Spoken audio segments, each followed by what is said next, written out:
S'enfuir, c'est fuir en secret. Dans le contexte du mariage, l'évasion aboutit à un mariage généralement célébré, sans le consentement des parents. S'enfuir, ce n'est pas la même chose qu'avoir un mariage privé. L'évasion implique généralement, mais pas toujours, quelque chose d'interdit comme motif de secret. Ces dernières années, le terme s'enfuir a évolué pour signifier planifier un mariage en petit comité ou un mariage dans lequel la liste des invités est strictement limitée.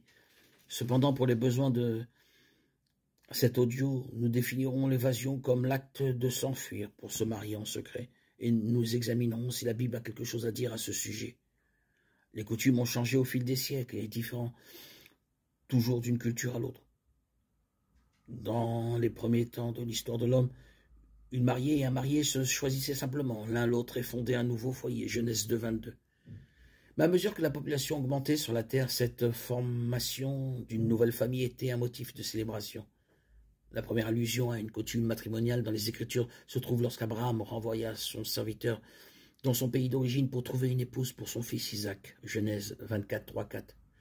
Le serviteur demanda au Seigneur de le diriger vers la bonne femme, et il trouva Rebecca, Genèse 24, 5, 51.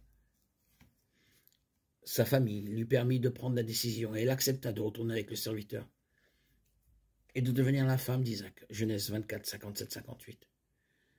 Il n'est pas question d'un mariage. Elle a simplement suivi un étranger dans un pays lointain et est devenue la femme d'un homme qu'elle n'avait jamais rencontré.